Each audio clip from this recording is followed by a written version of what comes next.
Hello, my friend. I'm glad you're here. Tonight, we will journey through the life of a man whose discoveries shaped the world we live in. A man who gazed at the falling apple and saw more than just a piece of fruit. He saw the laws that govern the universe. His name was Isaac Newton. But before we begin, if you enjoy these stories and want to hear more, please take a moment to like this video and subscribe. It truly helps me continue sharing these calming tales of history's greatest minds. Your support means so much. Now, take a deep breath, let your body relax, and let your mind drift back in time. Let the worries of the day drift away. This is your time to rest, to let your mind wander through the gentle rhythms of history. It was a cold winter's night in Woolsthorpe, England, when Isaac Newton came into the world.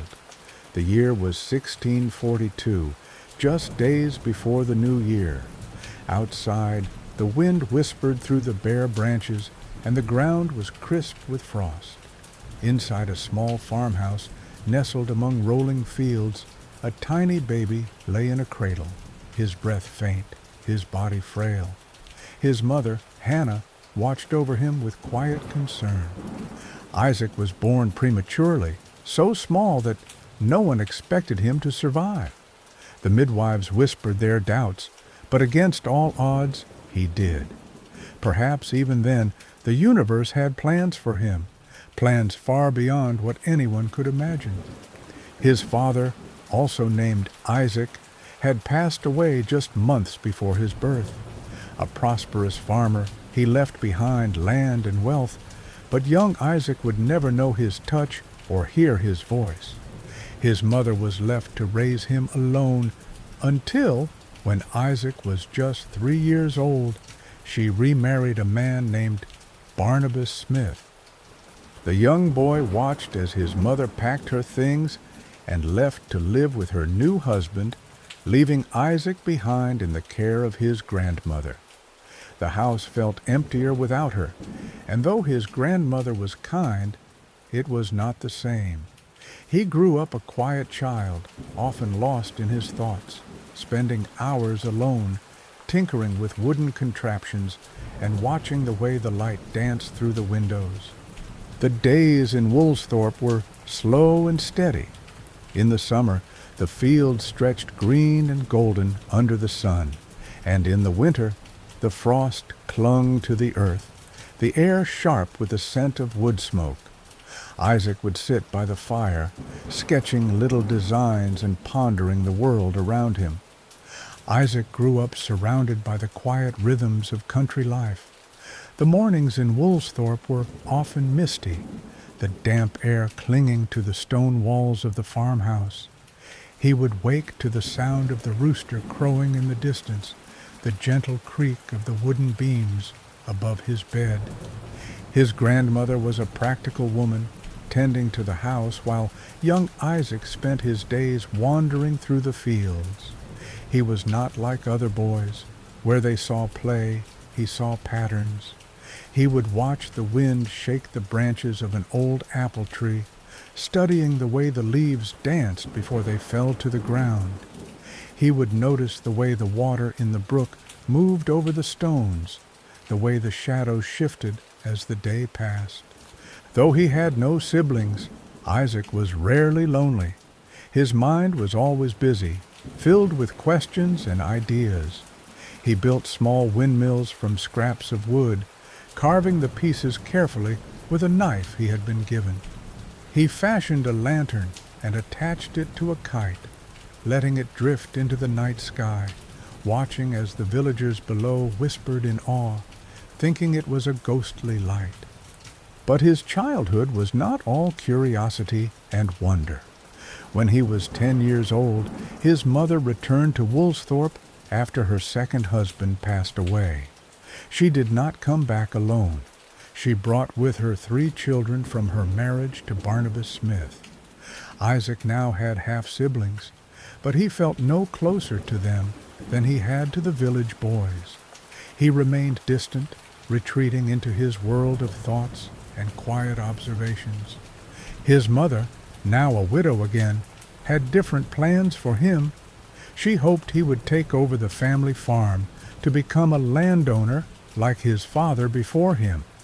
And so, at the age of 12, Isaac was sent to the nearby town of Grantham to attend school. The town was busier than Woolsthorpe, with its narrow streets and bustling market. The air was thick with the smell of fresh bread and the distant scent of the blacksmith's forge. Isaac was sent to board with a local apothecary, a man whose shelves were lined with glass bottles filled with strange powders and herbs. For the first time, Isaac was exposed to something beyond the farm, a world of learning, of books filled with knowledge far greater than anything he had known. He was a quiet student at first, often sitting alone, his head bent over his lessons. The other boys took little notice of him, but Isaac did not mind. He was not interested in games or idle chatter. He was interested in understanding, and soon that understanding grew. He began excelling in his studies, mastering Latin, arithmetic, and geometry with a quiet determination. The numbers and symbols made sense to him in a way that people never quite did. He spent long hours poring over his books by candlelight, the flickering flame casting shadows on the wooden walls of his small room. The seasons passed, and Isaac's mind only sharpened. He was no longer just a quiet boy from the countryside. He was becoming something more. His teachers noticed his talent, urging him to continue his education. But his mother had other plans. She wanted him to return home and take his place as a farmer. Isaac tried for a time. He returned to Woolsthorpe, tending to the land as his mother wished, but his heart was not in it. Instead of watching the crops, he watched the stars. Instead of counting the livestock, he counted the seconds between a flash of lightning and the roll of thunder, trying to measure the speed of sound. His uncle, seeing that Isaac was meant for more than farm life, intervened. He convinced Isaac's mother to send him back to school and, in time, to university. And so, in 1661, at the age of 18, Isaac left Woolsthorpe once more, this time to walk the halls of Cambridge. The journey from Woolsthorpe to Cambridge was a long one, and as Isaac sat in the carriage, the wheels creaking beneath him, he watched the countryside roll past. The fields stretched far and wide, golden in the late afternoon sun, the trees swaying gently in the breeze. He had spent his whole life surrounded by these familiar landscapes, the quiet hills, the winding paths, the air that smelled of damp earth after the rain. But now he was leaving them behind. He was going to a place he had only read about in books, a place where knowledge flowed like a great river, where the greatest minds of England gathered to study, to question, to learn. Cambridge. The very name felt heavy with importance. The university had stood for centuries, its grand stone buildings worn smooth by time, its halls echoing with the footsteps of scholars who had come before him. Isaac wondered what it would be like to walk those halls, to sit in the great libraries where books lined the shelves from floor to ceiling, to listen to the voices of those who knew far more than he did. The journey stretched on, the hours passing in a slow rhythm. The sky, once bright and blue, softened into hues of pink and gold as the sun began to set. The air grew cooler, the first hints of evening settling in. Isaac wrapped his cloak tighter around himself, feeling the rough fabric beneath his fingers. The wind whispered through the trees, rustling the leaves in a steady murmur. And as the carriage rolled on, he thought about the life he was leaving behind. Woolsthorpe, with its quiet fields and familiar routines. the farmhouse where the fire crackled softly on cold winter nights, the apple tree that had stood outside his window for as long as he could remember, its branches swaying gently with the passing seasons. He thought about the mornings spent watching the sunlight filter through the kitchen window, the evenings spent lost in thought, the long, quiet hours where his mind drifted to questions no one else seemed to ask. But that life was behind him now. Ahead of him lay something new, something unknown, and yet he was ready. When he finally arrived at Cambridge, the city was alive with movement. The streets were filled with the sounds of footsteps, the hum of conversation, the distant ringing of church bells marking the hour. The university stood like a fortress of knowledge, its great towers reaching toward the sky, its courtyards filled with students in long robes, their heads bent over books. Isaac stepped through the gates of Trinity College, his heart pounding with quiet excitement. This was where he would spend the next years of his life. This was where he would study, where he would learn, where he would uncover the mysteries that had always lingered in the back of his mind. His days at Cambridge fell into a steady rhythm. In the early mornings, before the city had fully woken, he would walk through the quiet courtyards, feeling the cool air against his skin. The stone paths were worn smooth beneath his feet, and as he made his way to the library, he would listen to the distant sound of birdsong, the soft rustling of leaves in the breeze. And then the hours of study would begin. Isaac would sit in the great hall, surrounded by other students, his hands resting on the thick pages of the books before him. The scent of old parchment filled the air, the candlelight flickering against the wooden tables. He would read for hours, his mind drinking in the words, the numbers, the formulas, mathematics, astronomy, natural philosophy. Each subject was a door, opening into a world of ideas, a world that stretched far beyond the walls of the university. He spent long nights scribbling calculations in the margins of his notes, drawing diagrams in the dim light of his candle. The flickering glow cast long shadows on the walls, the quiet of the night broken only by the scratching of his quill against the paper. But life at Cambridge was not easy. Isaac was not from a wealthy family. He could not afford the luxuries that many of his fellow students took for granted. While others dined on rich meals, he lived frugally, often eating little more than bread and ale. He took on work as a servant, cleaning rooms, and waiting on wealthier students to pay for his education. And yet, he did not complain. He did not see hardship. He saw opportunity. Every moment at Cambridge was a step closer to the knowledge he sought. Every book he read, every equation he solved, every night spent in study was another piece of the puzzle falling into place. The seasons passed, each one bringing its own quiet beauty. The crisp chill of autumn mornings, the golden glow of leaves as they fell from the trees, the hush of winter nights when frost coated the windows and the world outside seemed to stand still, the gentle warmth of spring when the first green shoots pushed through the earth, the promise of new beginnings in the air. And through it all, Isaac studied. He questioned. He learned. He had always been an observer, watching the world around him with quiet curiosity. But now, at Cambridge, he was beginning to understand. The universe was not a collection of random events.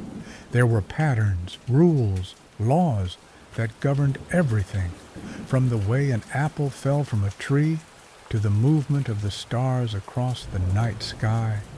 He did not know it yet, but he was on the brink of something extraordinary.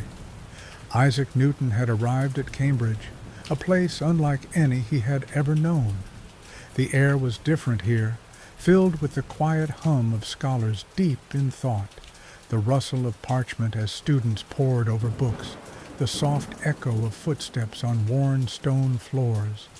The buildings, grand and ancient, stood as silent witnesses to centuries of learning. The walls seemed to hold the whispers of the great minds who had walked these halls before him. The days settled into a steady rhythm, one that Isaac found both demanding and comforting. Mornings began early, often before the sun had fully risen. The sky would be a soft gray, the chill of dawn lingering in the air as he made his way through the courtyard, his breath forming faint clouds in the crisp morning light. The grass was often damp with dew, glistening like tiny crystals, and the scent of old stone and morning mist filled the air. He spent his days in lecture halls, surrounded by students in long robes, their heads bent over notes and scrolls. The professors spoke of Aristotle and Plato, of ancient philosophies that had shaped the world for centuries. Isaac listened carefully, absorbing everything, but there was something within him, a quiet voice, a restless curiosity, that told him there was more to uncover, more beyond what had already been written. The library quickly became his refuge. It was a vast, towering place, with shelves stretching high above him, lined with books so old their pages had yellowed with time. The scent of ink and parchment lingered in the air. He would sit for hours at a wooden desk, the candle beside him flickering gently as he turned page after page, his fingers running over the worn edges of the paper. The quiet was comforting. The only sounds were the occasional creak of a chair, the distant scratch of a quill on paper, the soft rustle of someone turning a page. At night, when the halls of Cambridge had fallen silent, when the only light came from the moon, casting pale silver shadows across the stone walls, Isaac continued his work. His small room was sparsely furnished, a simple wooden bed, a desk cluttered with books and papers, a single candle flickering in the darkness. The flame danced as he wrote, his quill scratching steadily against the paper, his mind working tirelessly through the questions that filled it. He studied mathematics with an intensity that few others understood. Numbers were not just numbers to him. They were the keys to the universe, the language that governed everything. He traced equations onto the margins of his notes, filled entire pages with calculations, exploring the patterns and relationships that others had overlooked. He studied the stars, charting their movements, wondering about the forces that guided them. He questioned the nature of light, the way it bent and reflected, the colors hidden within it. And always, there was that quiet, nagging feeling that there was more to discover. But life at Cambridge was not without its challenges. Isaac was not from a wealthy family. While many of his fellow students lived comfortably, dining on fine meals and wearing elegant robes, he lived frugally. His meals were simple, often just bread and ale, sometimes a bit of cheese when he could afford it. He worked as a servant to wealthier students, cleaning rooms, running errands, doing whatever was needed to pay his way. The cold winters were the hardest. The wind would howl through the narrow streets, rattling the windows, seeping through the cracks in the walls. At night, wrapped in a thin blanket, he would sit by his desk, his hands stiff with cold, his candle flickering as he continued to write. But he did not mind. The hunger, the cold, the long hours, they were nothing compared to the hunger in his mind, the endless questions that would not let him rest. The seasons passed, one after another. The crisp chill of autumn, the bare trees swaying against the gray sky, the deep silence of winter, the frost coating the rooftops, the quiet hush that settled over the city like a heavy blanket, the gentle return of spring, the soft rains that pattered against the windows, the first green buds appearing on the trees. Through it all, Isaac studied.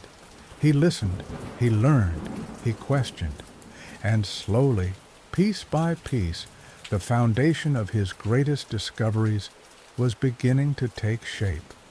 The years at Cambridge passed, each one blending into the next, marked not by grand events, but by the steady rhythm of study, observation, and thought. The world outside the university continued as it always had. The seasons came and went. The bells in the church towers rang out the hours. The markets filled with merchants selling fresh bread, warm wool, and polished brass instruments. But inside the quiet halls of Trinity College, Isaac Newton's mind was moving in ways that no one else could see. By now, he had surpassed his studies, moving beyond the lectures and textbooks that had once seemed so vast. The ideas of Aristotle and the philosophies of the ancient scholars were no longer enough. They were only fragments, pieces of a puzzle that had yet to be completed. Newton was searching for something deeper, something that could explain not just how the world worked, but why. The nights at Cambridge were long, stretching into the early hours of the morning. While other students slept, warm in their beds, Isaac sat at his desk, the candle beside him burning low, wax pooling onto the wooden surface. The flame flickered, casting long shadows against the stone walls. The room was cold, the drafts seeping in through the cracks in the old windows, but he barely noticed. His mind was too consumed, too focused on the pages in front of him, the numbers and symbols that seemed to form a language of their own. Mathematics had become his closest companion, a language more familiar to him than spoken words. He traced lines and curves onto parchment, working through problems in ways no one else had attempted. He was developing something new, something that did not yet have a name, a system of understanding, a way to measure change itself, a method that would later be known as calculus. But in those long nights, it was simply a question, a problem that needed solving. He wrote and rewrote, tested and calculated, his fingers smudged with ink, his eyes tired but unrelenting. Outside, the wind howled through the narrow streets, the clock tower chiming the late hours, but Isaac did not move from his desk. The numbers danced in his mind, each one leading to another, each discovery opening the door to yet another question. And then, as the early morning light began to creep through the window, soft and pale, there were moments, small, quiet moments, when he felt as though he had glimpsed something profound, something hidden beneath the surface of the world. The years passed like this, one after another. Study, calculation, thought. But then, something happened that changed everything. The year was 1665, and the world outside Cambridge was shifting. A terrible sickness had spread through England, the Great Plague. The streets of London, once filled with the hum of daily life, had grown silent. Shops were closed, churches emptied, entire families vanished behind locked doors, hoping to escape the unseen terror that moved through the city. At Cambridge, the university made a decision. The students must leave. It was too dangerous to stay. The halls that had been filled with the sound of footsteps and murmured discussions grew quiet, the great doors closing as scholars and students alike scattered, returning to their homes, uncertain of when they might return. And so Isaac Newton packed his few belongings, his books, his notes, the carefully written pages filled with equations and diagrams.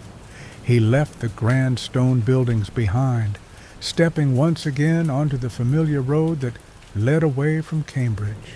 The air was warm, the summer sun shining over the countryside, but there was an unease in the world. The plague was a shadow over England, an invisible force changing lives, closing doors, silencing streets. Newton returned to Woolsthorpe, to the place where he had once watched the apple trees sway in the wind, where he had measured the seconds between lightning and thunder. It was a strange feeling to be back in the quiet countryside after years surrounded by the walls of Cambridge. The farmhouse stood just as it always had, the wooden beams creaking in the wind, the stone fireplace warming the rooms at night.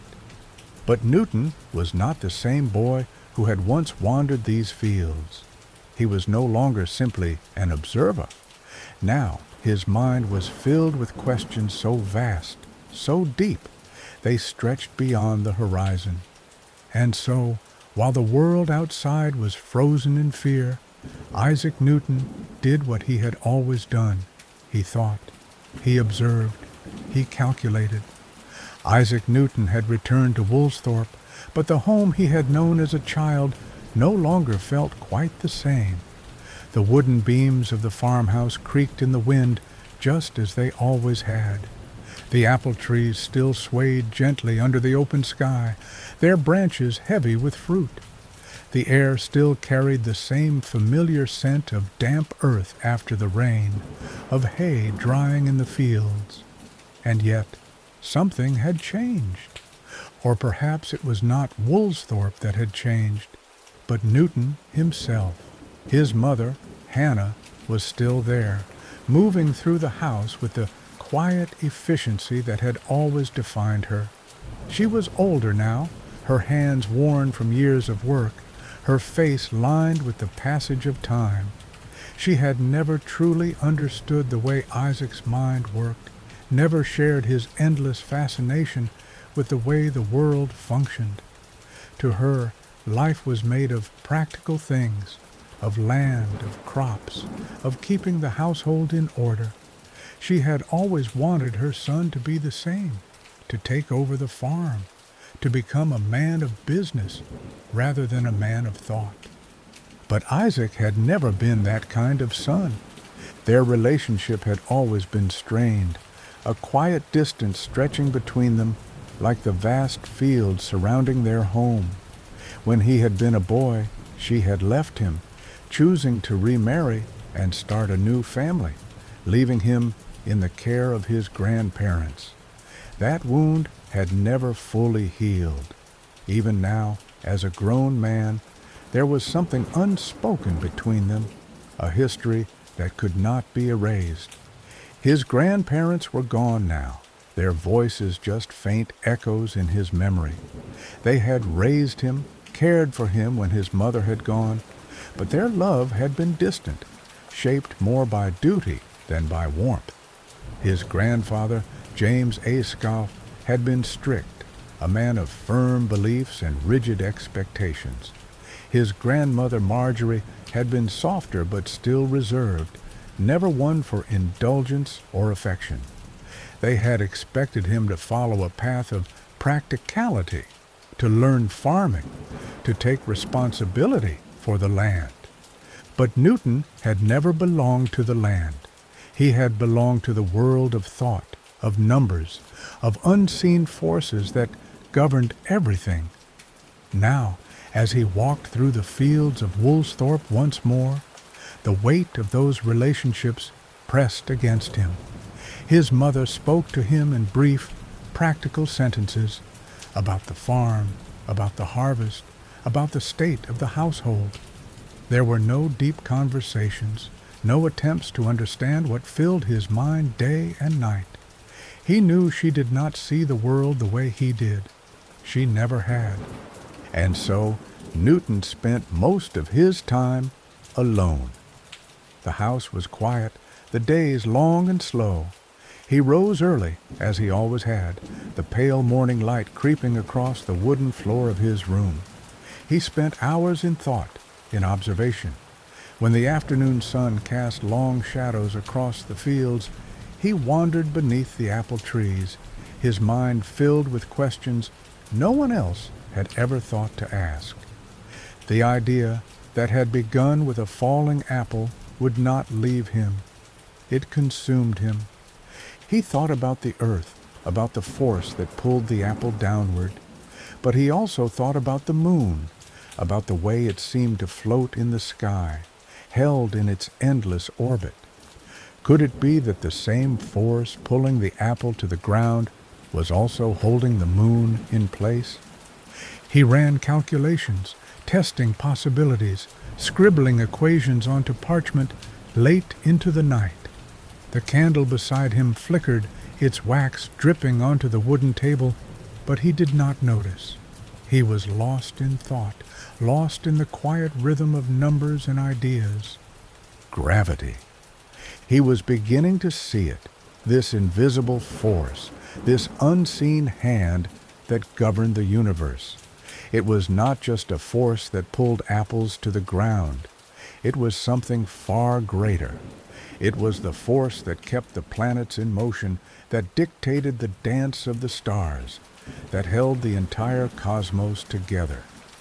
The thought was staggering, and yet there was no one to share it with. His mother would not understand. The few friends he had back at Cambridge were far away, scattered by the plague. His world, for now, was one of solitude. The days were long and slow. The mornings were filled with the golden light of summer, the warmth of the sun heating the stones of the farmhouse. The afternoons brought gentle breezes, carrying the scent of fresh earth and ripening fruit. The nights were quiet, the sky filled with stars that had hung over this land for thousands of years, unchanged, unmoving. And as he sat beneath the apple tree one afternoon, watching the leaves rustle, something in his mind clicked. He watched as an apple, ripe and heavy, detached from its branch and fell to the ground with a soft thud. It was a simple thing, something that had happened countless times before. But this time, Newton did not just see an apple fall, he saw a question. Why did the apple fall straight down? Why not sideways, or upward, or at an angle? What force was pulling it toward the earth? He thought about it for hours, for days, for weeks. He walked through the fields, his hands clasped behind his back, his gaze fixed on the ground as if searching for answers in the soil. He sat at his desk, sketching ideas, running calculations, testing possibilities. Could the same force that pulled the apple to the ground also reach beyond the trees, beyond the hills, beyond the very sky itself? Could it be the same force that held the moon in its orbit, that guided the stars in their slow, steady dance across the heavens? The thought was staggering. It was not just a small idea. It was a glimpse into the very fabric of the universe. And so, in the quiet of Woolsthorpe, far from the bustling halls of Cambridge, Isaac Newton laid the foundation for one of the greatest discoveries in history. The days passed, the seasons changed. The chill of autumn settled over Woolsthorpe, the leaves turning from green to gold before falling, one by one, to the ground. The nights grew colder, the wind whispering against the walls of the old farmhouse. Newton worked through it all, his mind never resting. And then, one day, news arrived. Cambridge was reopening. The plague had begun to fade. The university doors would open once more. Isaac Newton packed his books, his notes, his carefully written pages filled with numbers and diagrams. He left Woolsthorpe behind once again, stepping onto the familiar road that led back to Cambridge. The farmhouse grew smaller behind him, the apple trees swaying in the wind, his mother watching from the doorway, but saying nothing. She did not ask about his discoveries. She did not know that the son she had raised, the quiet, strange boy who had once built sundials in the dirt, was carrying with him the seeds of an idea that would one day change the world. Isaac returned to Cambridge with a quiet resolve, the sort of determination that comes when a mind knows it has been on the cusp of something great, but still cannot yet grasp it. The weather that year was a gentle, soft autumn, with the chill of the coming winter creeping slowly into the air. The mornings were often misty, with the fog curling around the old stone buildings of the university, the dampness settling on the ground like a quiet blanket. Isaac would wake early, feeling the cold air against his skin, and he would walk across the campus with his thoughts swirling, his mind already racing through complex ideas before his feet even hit the cobbled streets. The campus itself seemed to hum with the rhythm of the season. The leaves had begun to change color, turning vibrant shades of orange, gold, and red. The trees in the courtyards of the university would shudder slightly in the wind, sending a rustling sound through the air, almost as though they were speaking in whispers, sharing secrets with the world. The weather, cool but not bitter, would brush against Isaac's face as he walked, the crisp air offering him a brief reprieve from the fire of his thoughts. There were moments when the wind would bite at his fingers, the chill creeping through his gloves, but even then, Isaac was not distracted. He would pull his coat tighter, tuck his hands into his sleeves, and continue on his path, his thoughts moving faster than his steps. Isaac's feelings were complex, though quiet. Inside, there was a storm of ideas that didn't settle easily. There were moments of frustration, the feeling of not quite reaching the answers, not yet understanding how everything fit together. But with that frustration came a calmness, a calm that allowed him to persevere. He was used to this. It was his constant companion, a calm sense of purpose and a sense of knowing that eventually the pieces would fall into place. When he returned to his study, the silence was comforting. The light would be dim as the days shortened with the changing season. The glow of the candles flickered softly on the walls, casting dancing shadows that seemed to move with the rhythm of his thoughts. The room was warm, but not too warm, just enough to chase away the chill from the morning air. Outside, the wind would occasionally pick up, whistling through the cracks in the window, the soft rustle of leaves outside, a constant reminder of the world beyond the room. But inside, it was quiet. Only the scratch of Isaac's pen against paper and the occasional sigh escaped from his lips, as though the weight of his thoughts needed release. Isaac felt this isolation deeply at times. His mind was always working, always searching for the solution, and yet the world around him seemed to move at a slower pace. His friends and fellow students, they did not understand him. To them, the pursuit of knowledge was a mere part of university life. But for Isaac, it was everything. He had no time for idle chatter, no interest in the lighter pursuits that others engaged in. His time was for his ideas, his work, his exploration of the mysteries that no one else could see. As he worked late into the night, the wind outside would rise and fall, sometimes soft, sometimes fierce, like the ebb and flow of his concentration. The quiet was punctuated only by the occasional turn of a page or the rustle of his robe as he moved from one stack of books to another, searching for something, anything, that would help him piece together the puzzle he was working on. The warmth from the fire would spread through the room, but it did little to ease the tension in Isaac's shoulders, the feeling that his mind was stretched taut like a string, pulled just a little too tight. The weight of his thoughts did not leave him. Each day, as he awoke to the cool air of the morning, he would feel it again, a pull, a need to understand. The weather outside was often cloudy, heavy with the promise of rain, and it seemed as though the sky understood his mood.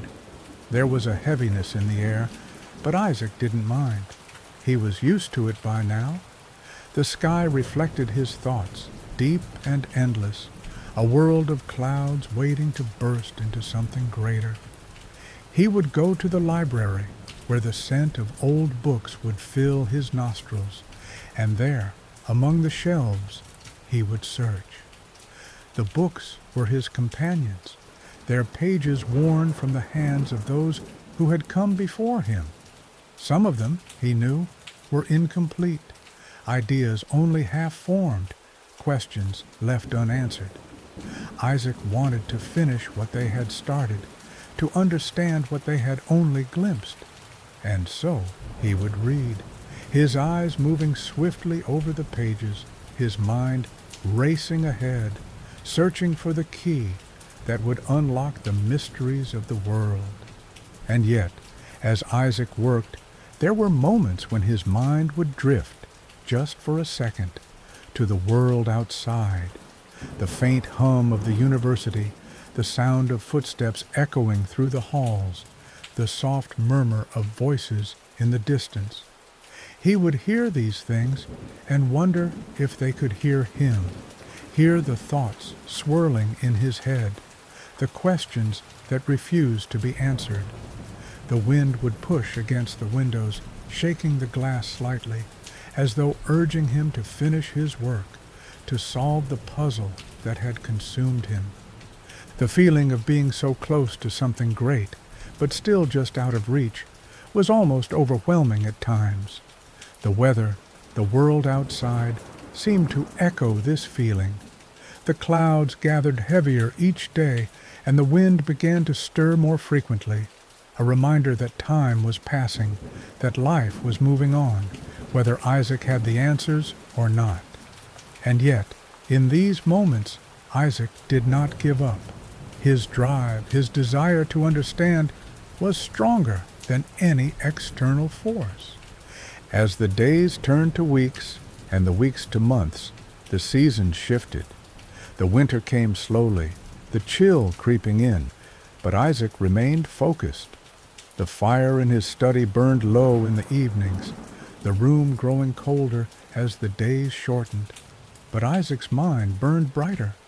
He knew, deep down, that something was coming. His thoughts were sharp, his ideas clearer than ever before, and it was only a matter of time before he would uncover the answers he sought. The soft tapping of the wind against the window panes seemed to encourage him. It was the natural world speaking to him, urging him to find the truth. And Isaac knew, as he sat by the fire with his papers and his books, that soon, the storm of his thoughts would clear, and the light of discovery would shine through.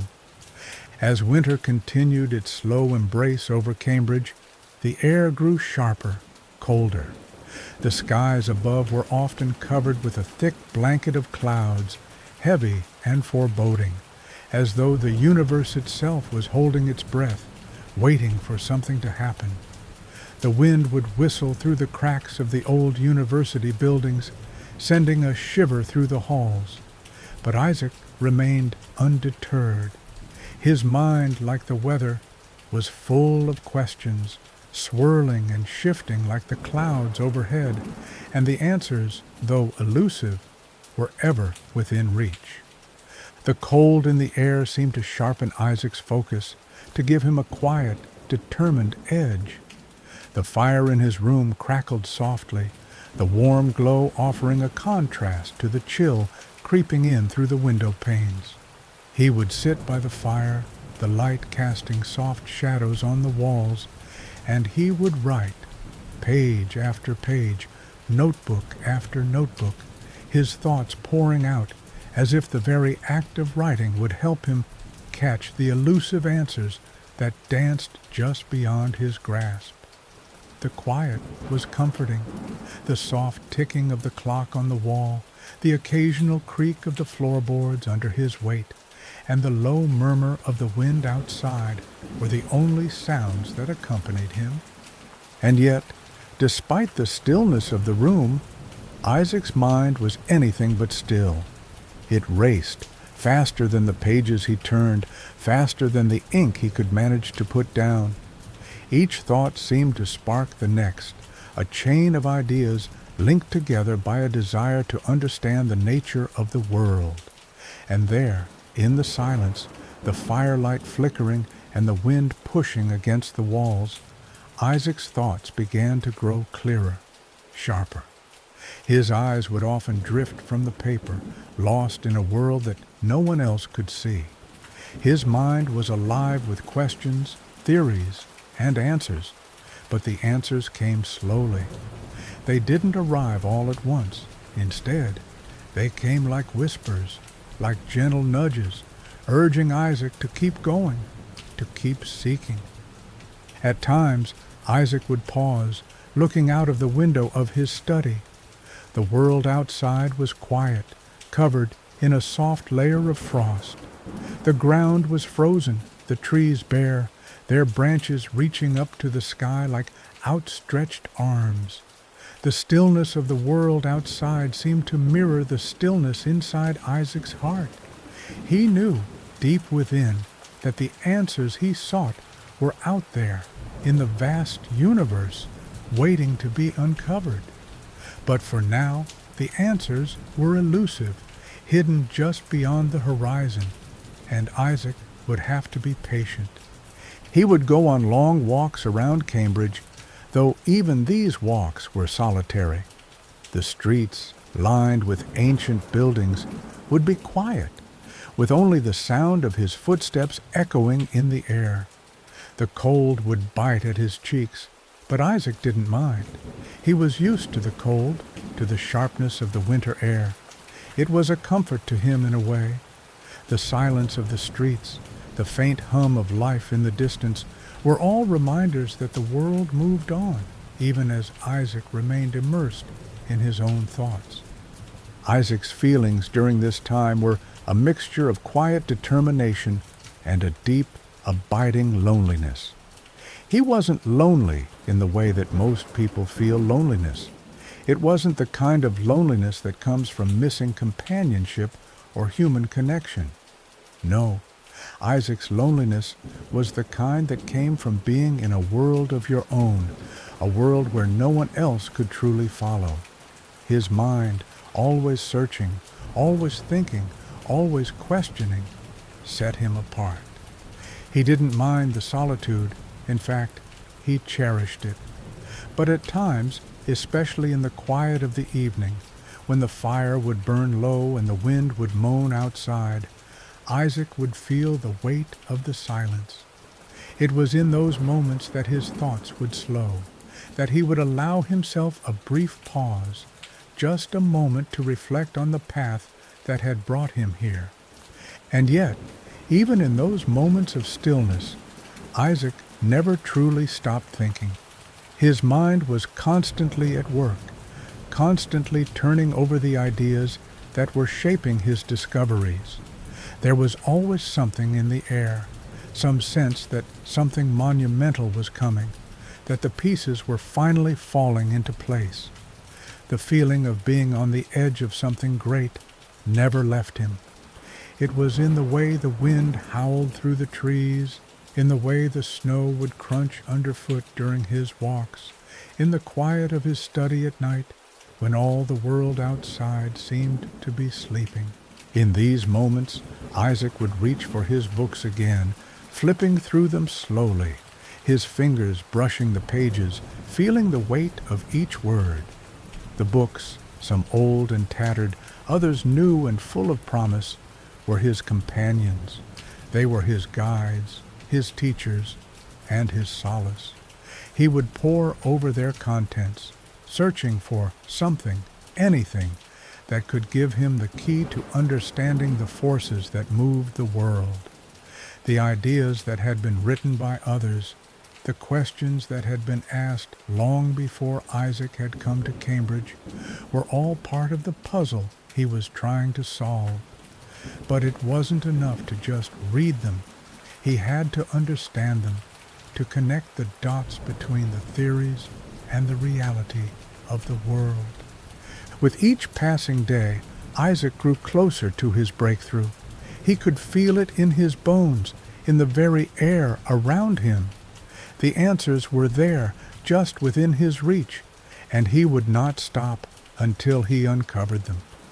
The weather outside continued its slow march from winter to spring, the frost slowly giving way to the soft warmth of the sun, and as the seasons changed, so too did Isaac's work. His mind was like a machine, tirelessly turning, grinding through the ideas, testing them against the world. And little by little, the pieces of the puzzle began to take shape. As the cold winter days slowly gave way to the first whispers of spring, the air began to change. The frost still clung to the ground in the mornings, delicate and glistening, but by midday the sun would peek through the heavy gray clouds, casting a thin warmth over the ancient buildings of Cambridge. The wind, which had howled through the cracks of Isaac's study all winter, softened into a gentle breeze, carrying with it the damp, earthy scent of thawing soil. The world was waking up again in its slow, patient way, just as Isaac's thoughts were beginning to form into something clearer, more defined. He felt it, the shift, not only in the air, but in his own mind. The ideas that had been circling in the depths of his thoughts, shifting like the clouds above, were beginning to settle. He could sense them taking shape, pressing against the edges of his understanding, waiting to be grasped. But they weren't quite there yet, not fully. And so he continued his work, just as he always had, moving through the days with the same quiet intensity that had guided him for so long. The university, too, was stirring back to life. The halls, which had been hushed and solemn in the depths of winter, now carried the soft echoes of footsteps, the murmurs of students returning to their routines.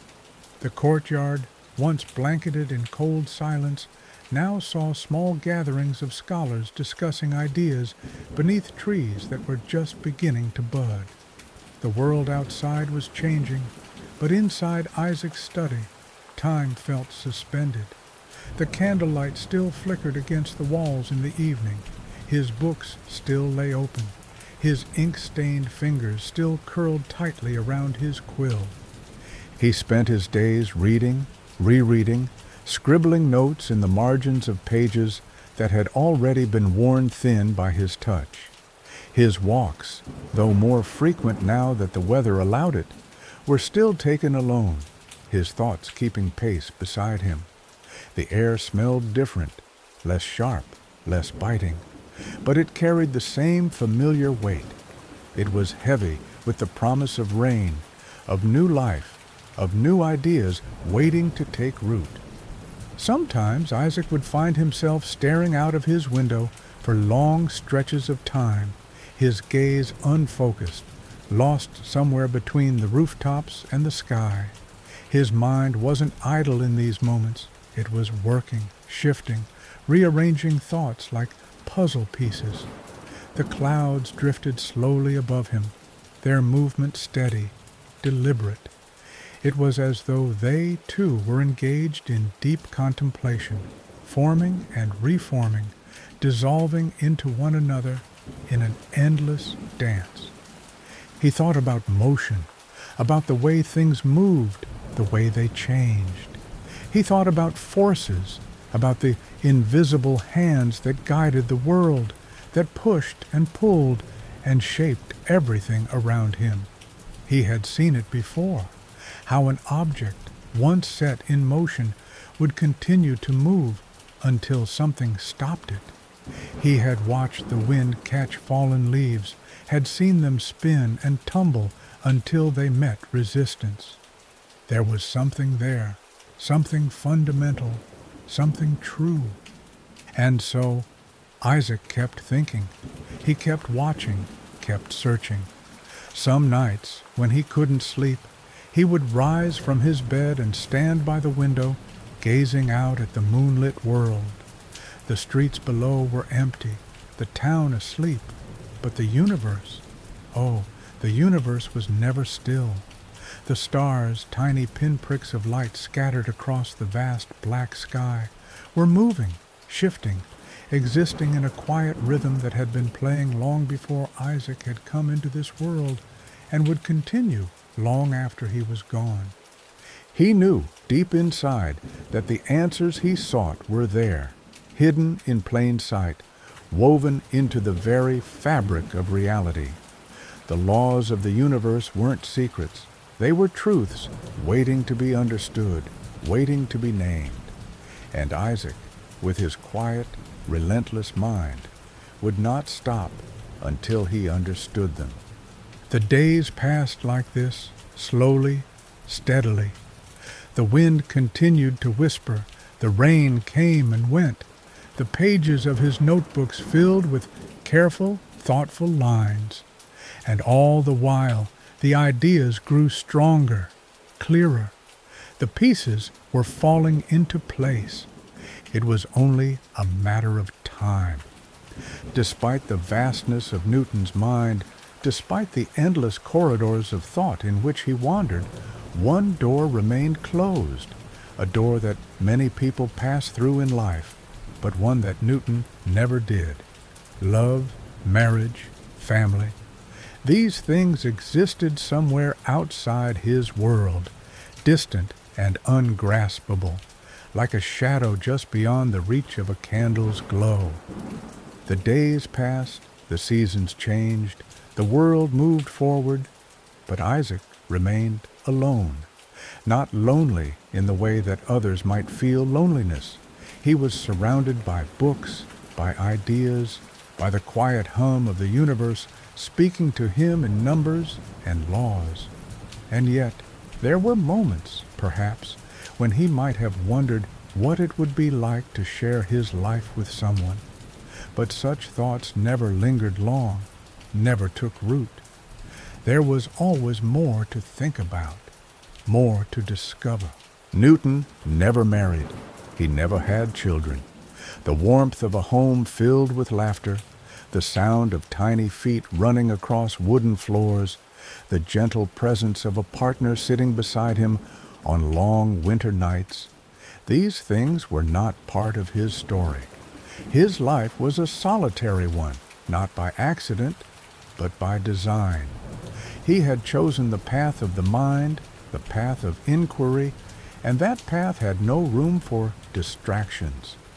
It wasn't that he was incapable of love or friendship, but rather that his heart seemed wired differently. Where others found comfort in companionship, Isaac found comfort in solitude. Where others built families, he built theories. Where others spoke of love, he spoke of motion, of gravity, of light, bending through a prism. People came and went in his life, fellow scholars, students, colleagues. They admired him, respected him, even feared him at times. He had friendships, though they were often strained, often brief. He could be sharp, impatient, unwilling to tolerate ignorance or contradiction. He expected others to keep pace with his mind, to see the world as he saw it, but few could, and so, one by one, they drifted away, leaving Newton once again in the quiet company of his thoughts. Though Newton had achieved greatness, Though he had stood before kings and shaped the course of human understanding, there were parts of his life that had remained unresolved, shadows that stretched across the years, quiet but ever present. And among those shadows was the memory of his mother. Hannah Ayscough Newton had been the first presence in his life, the one who had brought him into the world, though their bond had always been distant, strained by the circumstances of his childhood. He had been a fragile infant, so small at birth that many doubted he would survive. And when he was just 3 years old, she had left, remarried, and begun a new life without him. For years, that absence had lingered. She had returned to his life later, after the death of her second husband, but something had already been broken, something that could not be easily repaired. Newton had buried himself in his studies, in his thoughts, in the quiet companionship of books and numbers, and though he fulfilled his duty as a son, though he managed her estate and ensured her well-being, the warmth of a close mother-son relationship was never truly there. As he grew older, as the years pulled him further from the boy who had once been left behind, the distance between them remained. She had passed away in 1679, when Newton was 36 years old, a time when he was at the peak of his intellectual discoveries, when his mind was consumed with the great mysteries of motion and gravity. He had not been at her bedside when she died, and yet, though she was gone, though their moments together had been few and often distant, there were times in his later years when he must have thought of her. In the long, quiet nights when sleep did not come easily, in the stillness of his final years, perhaps he saw her face in his memories, the mother who had once held him as an infant, the mother who had once returned, but never quite closed the space between them. It is unknown if he spoke of her often, if her absence in his life had left a wound too deep to acknowledge. But as he neared his own end, as his body grew weaker and the days stretched on, it is easy to imagine him sitting in his study, gazing at the flickering candlelight, lost in thought. Perhaps he wondered about the paths not taken, the words left unsaid. Perhaps, despite all his knowledge, despite all his understanding of the universe and its infinite complexities, he still pondered the simplest of human mysteries, the longing for a bond that had never fully been. And so, as he faced the quiet approach of his own final days, it was not only the great questions of physics, not only the weight of scientific rivalries or unfinished work that filled his mind. There, in the quiet corners of his thoughts, may have been the soft, distant echo of a mother's voice, a voice from a past that even time itself could not fully erase. There were whispers, rumors, talk that perhaps in his youth there had been a woman, someone he might have cared for, if only for a fleeting moment. But if such a person ever existed, she left no trace in his life, no letters, no diary entries, no memories shared with friends. The truth is, Newton's passion lay elsewhere.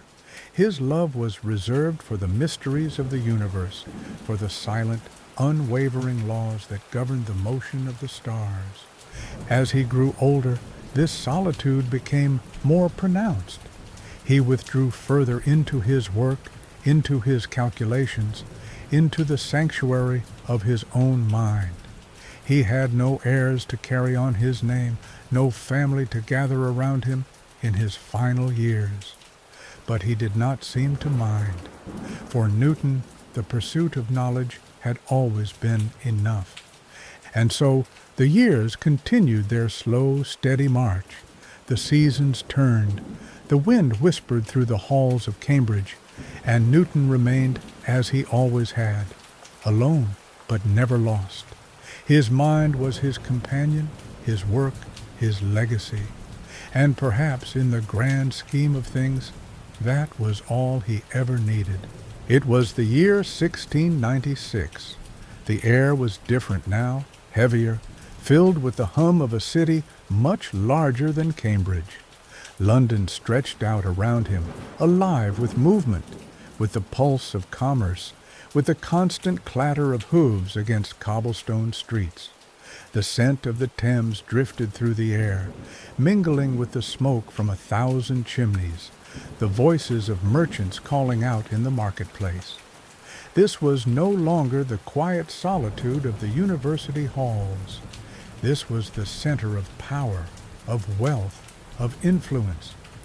Newton had been appointed warden of the Royal Mint, a role that seemed at first glance an odd fit for a man who had spent his life gazing at the heavens rather than counting coins. And yet, as with everything he turned his mind to, he approached the task with the same relentless precision, the same unwavering focus. The economy of England was in crisis, its currency plagued by counterfeiters who clipped the edges of coins, shaving away silver bit by bit, devaluing the money in circulation. It was a problem of numbers, of weight, of careful calculations. And Newton, ever the mathematician, would find a solution. He did not merely oversee the reminting of England's currency, he transformed it. He introduced methods to prevent counterfeiting, to make coins uniform, precise, difficult to tamper with. He studied metallurgy, learned the secrets of minting, investigated forgeries with the meticulous eye of a scientist. He even pursued counterfeiters personally, interrogating them, gathering evidence, ensuring their punishment. The man who had once been lost in the mysteries of celestial motion now found himself in the courts of justice, hunting criminals with the same quiet intensity that had once been reserved for the laws of physics. The years continued their slow march. By 1703, he had become president of the Royal Society, the most prestigious scientific institution in England. The society, once a gathering of brilliant but scattered minds, now had a leader who commanded both respect and fear. Newton was not a man to be questioned lightly. He had little patience for opposition, little tolerance for those who challenged his authority. He had spent his life uncovering truths, and now he expected them to be recognized without dispute. And yet, despite the power, despite the influence, there was still that same undercurrent of solitude running through his life. He had never married. He had no children to carry on his name. His world remained one of ideas, of numbers, of theories that stretched beyond the limits of human understanding. In 1705, Queen Anne knighted him Sir Isaac Newton. The title, though grand, changed little in his daily life. He did not become more social, nor did he seek the luxuries that many in his position might have indulged in. He remained as he always had, methodical, reserved, deeply immersed in thought. His later years were not without conflict. He had rivals, bitter ones. His disputes with fellow scientists, most notably with the German mathematician Gottfried Wilhelm Leibniz over the invention of calculus, consumed him. Newton believed with every fiber of his being that he had discovered it first, that his work had been stolen, his genius unrecognized. And so he fought, not with swords or pistols, but with words, with influence, with the sheer force of his intellect. He used his position to discredit Leibniz, to ensure that history would remember him as the true father of calculus.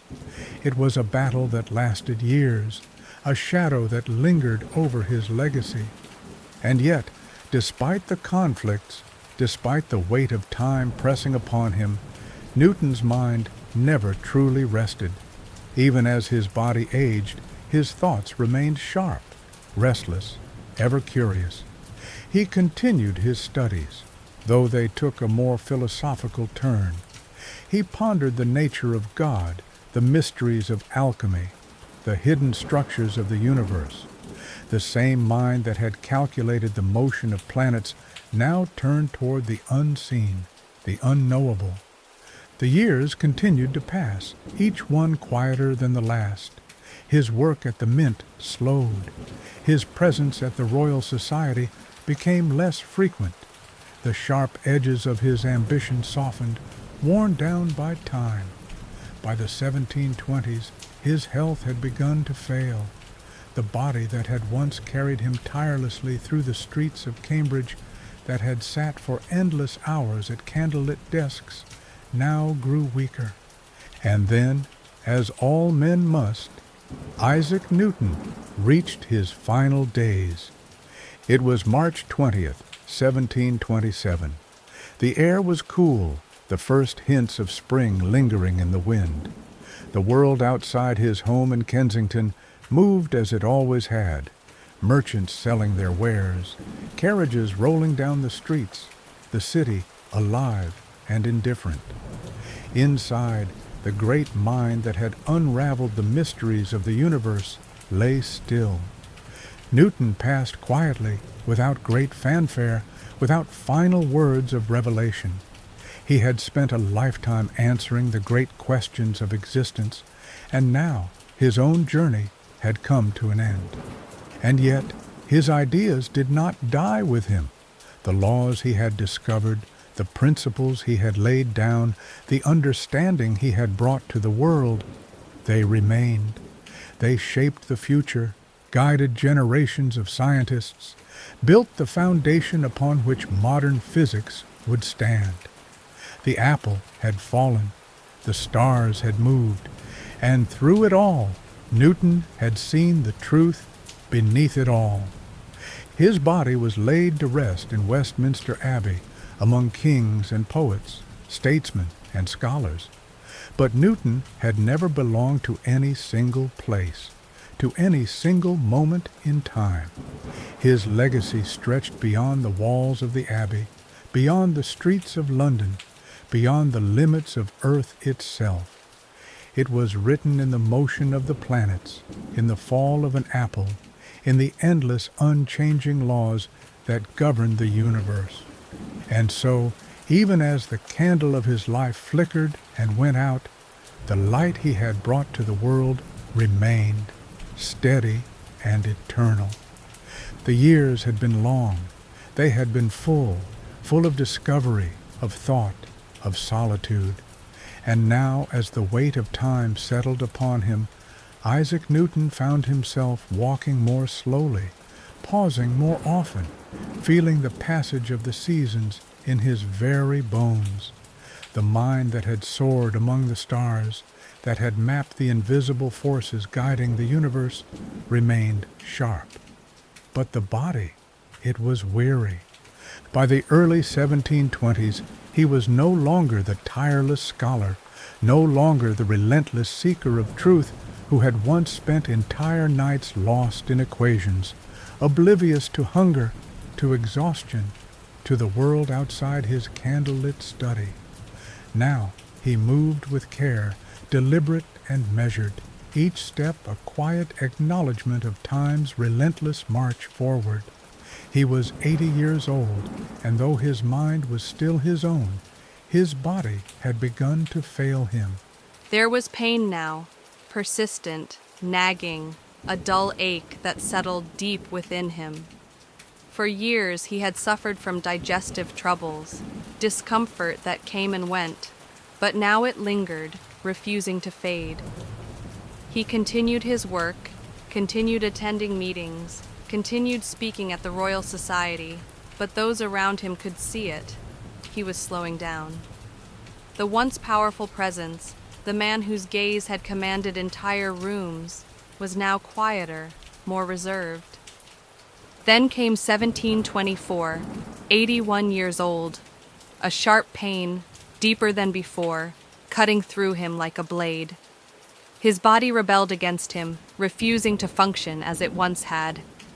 The pain was severe, likely from kidney stones or another ailment that he, in his meticulous way, had likely diagnosed within himself. He endured it, as he endured all things, with quiet determination. He recovered, but it was not the same. His strength had waned, his steps were heavier. The long hours of work that had once defined his life grew shorter. By 1726, he was 83 years old, and the signs of decline could not be ignored. He suffered from restlessness, from discomfort, from the slow, creeping awareness that his time was drawing to a close. His body was betraying him, piece by piece, and though he had spent his life defining the laws of nature, there was one law he could not escape, the law that all men must follow, the law of time itself. Then, in March of 1727, the illness struck in full. It came as a deep, searing pain in his abdomen, stronger than before, unrelenting. He had felt pain before, had endured hardship, had battled rivals and storms of controversy, but this was different. His body, which had carried him for 84 years, was giving way. He did not rage against it. He did not fight. He had lived his life with reason, with precision, with an understanding of the great forces that ruled the universe. And now, in these final days, he accepted that those same forces ruled him as well.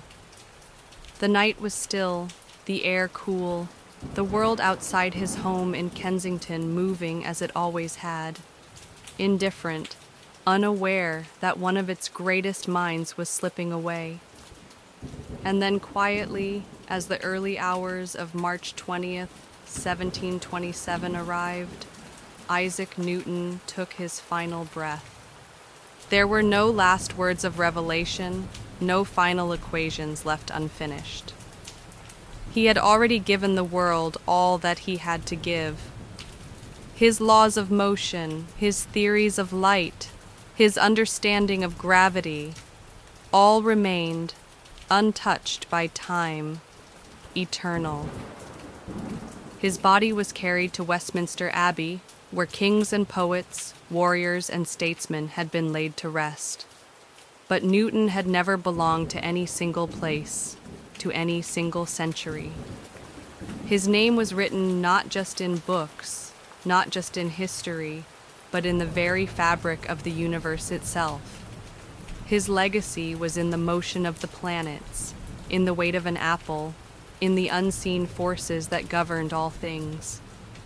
And so, though his candle had flickered and gone out, the light he had brought to the world remained, steady, unchanging, forever illuminating the path for those who would follow. The days grew slower, the nights longer. Newton, once filled with restless energy, once consumed by endless questions and calculations, now found himself moving with the quiet weight of old age. His steps were measured, his hands a little unsteady. He no longer worked late into the night, no longer scribbled furiously in the dim candlelight. The fire that had burned so fiercely within him had softened to embers, glowing still, but no longer consuming. By 1726, he was 83 years old, and though his mind remained sharp, his body had begun to betray him. The aches were constant now, the tiredness deeper. He spent more time in stillness, gazing out of his window, watching the slow movement of the seasons. The leaves that once turned from green to gold and fell gently to the ground, the crisp air of winter settling over the city, the first warmth of spring returning. Each change was a quiet reminder that time, like gravity, was an unstoppable force. He had lived a life of greatness, He had uncovered the laws that governed the heavens, had watched the planets move according to principles he himself had defined. He had weighed the universe in the balance and found order where others had seen only mystery. And yet, as his own days waned, he no longer pondered the grand equations of the cosmos. Now, he thought of simpler things. He thought of the passing of time, of the faces he had known, of the moments that had slipped by unnoticed. The pain in his abdomen had come and gone for years, but in March of 1727, it returned, stronger than ever. A sharp, deep ache that would not leave him. He knew, in the quiet way that all men know, that his time was near. His body, which had carried him through decades of discovery, could carry him no further. There was no fear in him, no desperation. He had spent a lifetime unraveling the mysteries of existence, and now he faced the final mystery with the same calm, the same quiet acceptance that had guided his work. On the night of March 19th, he grew weaker. His breath came slower. The candlelight flickered, the air in the room cool and still. And then, as the first quiet hours of March 20th, 1727, unfolded, Isaac Newton slipped away. No great pronouncement, no final revelation, just the stillness of a life completed. The world outside did not pause. The stars he had studied did not waver. The universe continued, ruled by the very laws he had uncovered.